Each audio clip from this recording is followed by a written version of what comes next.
Yeah. And, a lot of what he was talking about in terms of the economic efficiency of basic income and just sort of bypassing the bureaucracy seems to really have a lot of more relevance today than even when he was running. And I was kind of curious because we're approaching $3 trillion in spending now for this recovery. And a lot of people are saying like they're not seeing it, or the SBA website's down and there's all this paperwork and there's all these rules on who can get money and who can, and invariably like Harvard ends up getting help, but like some mainstream businesses don't. What are your thoughts on how this stimulus is going? Well, I wrote an article on the stimulus calling for $3.2 trillion and for at least 1.1 trillion of that going Andrew Yang style in terms of helicoptering it into the economy. I can send it to you, but you could go to CNN.com and you'll see the whole articulation of why we needed $3.2 trillion of stimulus. And so what basically started to happen is, we got 2.2, and now to your point, if you add up everything, we're closer to 3. And trust me, I do believe we'll go over 3 because it's needed.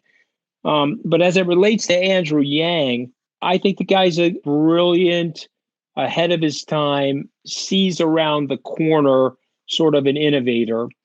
And the more I studied the idea, and I think I tweeted this out at one point, don't listen to these conservative think tanks. The idea of universal income is arguably one of the most capitalistic things intellectually that I've ever seen in my life, because if you can provide some basic level of healthcare plus some basic level of income, you now have created the opportunity to fully articulate the individual.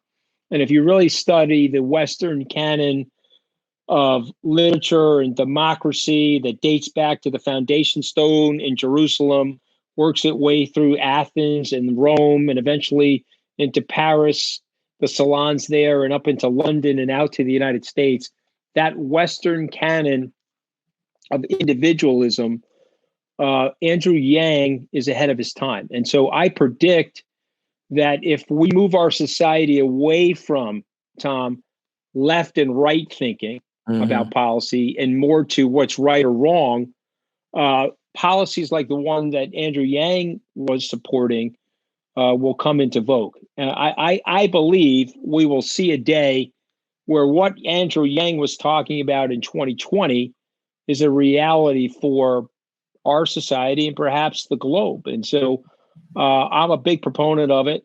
I can explain it to people. And I applaud him for seeing it before others saw it, frankly. What do you think is going to happen in November with the election? What are your thoughts on the outcome? And an incumbent, it's always the incumbents to win or lose. It's always a referendum on the incumbent. It's sort of Jimmy Carter, not Jimmy Carter, George Herbert Walker Bush, not George Herbert Walker Bush. And so this will be Trump or not Trump. And so, or Donald Trump. And I would say to you that he's going to have a hard time, because you've never had a incumbent win in the last 100 years where you've had a recession in the year that the incumbent is running for the reelection. It's not happened. So he's a very good marketer. What we know about presidential elections and campaigns, they're marketing contests, they're marketing competitions. And so he's a very good marketer, so you can't count him out. And I was with him during the Access Hollywood fiasco. That was October 7th, 2016. And we thought for sure he was going to lose, and then he went on to win. So you can't sit here today, it being 180 or so days from the election, and completely write him off. Can't do that. 180 days in Trump world, Tom, that's like 500 years, man. It's like going back to Christopher Columbus. You know what I mean? Just think about where we were 60 days ago and where we are right now, right? So you can't do that. But I do think he loses, because I think there's an exhaustion.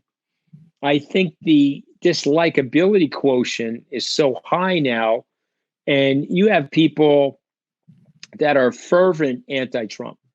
And I'll give you some supporting data. Super Tuesday 3 500,000 additional registered Democrats voted in the Michigan primary versus Super Tuesday 3 in 2016. That tells you, that there's going to be a lot of pressure in there. Now, if Steve Mnuchin's right, we have a very quick recovery. We're out of this thing by August or September, and the market's rallying, and the economy's doing well. Can he preach that narrative? Yeah.